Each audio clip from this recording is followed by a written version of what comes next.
अफीम के व्यापार से लेकर आधुनिक भारत के निर्माण और ग्लोबल साम्राज्य बनने की पूरी दास्तान वर्ष 1867 मैनचेस्टर, इंग्लैंड का एक भव्य हॉल। स्कॉटिश दार्शनिक थॉमस कार्लाइल मंच से एक बात कहते हैं, जो कौम लोहे पर काबू पा लेती है वह जल्द ही सोने पर भी काबू पा लेती है। उस व्याख्यान में बैठा 28 वर्ष का एक भारतीय नौजवान इस वाक्य को अपने दिल में उतार लेता है। वह नौजवान थे जमशेदजी नुसरवानजी टाटा। उस समय भारत पर ब्रिटिश हुकूमत का शिकंजा था और भारत की सुई से लेकर रेल की पटरियों तक सब कुछ विदेशी जहाजों से आयात होता था। लेकिन उस नौजवान ने ठान लिया था कि भारत तब तक सच मायने में आत्मनिर्भर नहीं हो सकता जब तक उसकी अपनी जमीन पर इस्पात, स्टील, बिजली और ज्ञान की मजबूत नींव न हो।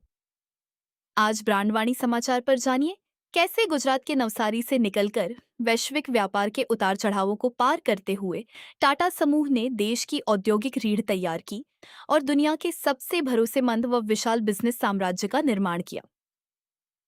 टाटा परिवार का इतिहास पारसी परंपरा से जुड़ा है, जो धार्मिक उत्पीड़न के बाद गुजरात के नवसारी में बसे। पीढ़ियों तक पुरोहिताई का कार्य करने के बाद नुसरवानजी टाटा ने व्यापार के क्षेत्र में कदम रखा। 19वीं सदी के मध्य में उन्होंने चीन और यूरोप के साथ कॉटन, चाय और उस दौर के सबसे बड़े व्यापारिक माध्यमों में हिस्सेदारी की। 1861 में जब अमेरिकी गृहयुद्ध छिड़ा, तब वैश्विक कपास बाजार में बड़ा बदलाव आया।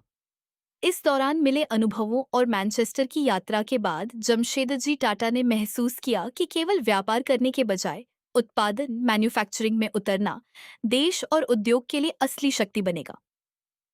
1869 में उन्होंने मुंबई के चिंचपोकली में एक बंद तेल मिल को खरीदकर एलेक्जेंड्रा मिल में बदला। फिर 1 जनवरी 1877 को महाराष्ट्र के नागपुर में एम्प्रेस मिल्स की शुरुआत हुई।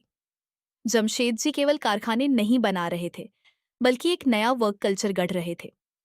उन्होंने उस दौर में अपने कर्मचारियों के लिए प्रोविडेंट फंड, पीएफ, कार्यस्थल सुरक्षा, हेल्थ इंश्योरेंस और सम्मानजनक वातावरण जैसी व्यवस्थाएं शुरू की, जो उस जमाने में पूरी दुनिया के लिए एक क्रांतिकारी सोच थी।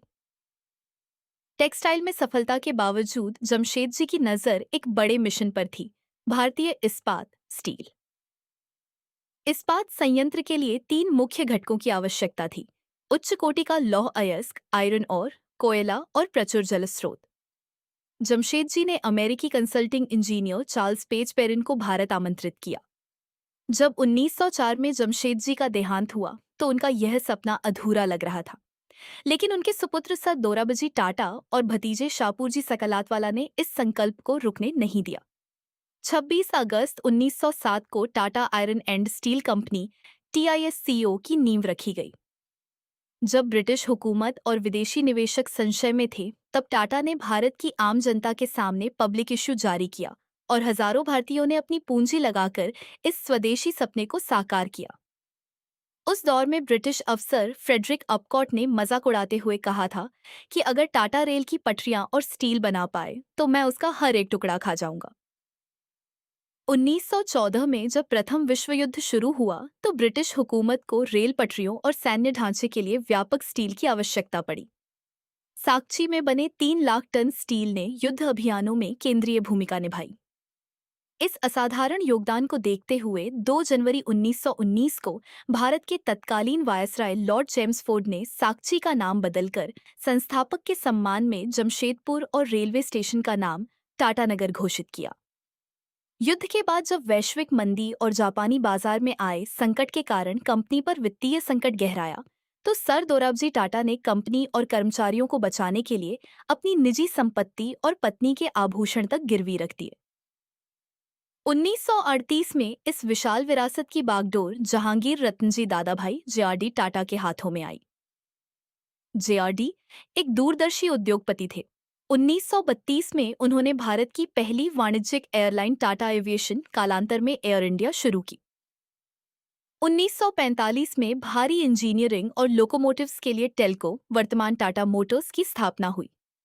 स्वदेशी सौंदर्य प्रसाधन ब्रांड लक्मे और सूचना प्रौद्योगिकी की दिग्गज कंपनी TCS जैसे विशाल संस्थान खड़े किए गए।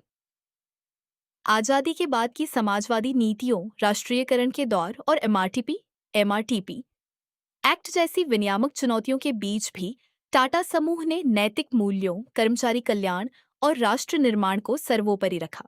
1991 में जब भारत ने आर्थिक उदारीकरण की राह पकड़ी, तब रतन नवल टाटा ने समूह की कमान संभाली। उन्होंने भारतीय उद्योगों को वैश्विक फलक पर स्थापित करने का बीड़ा उठाया।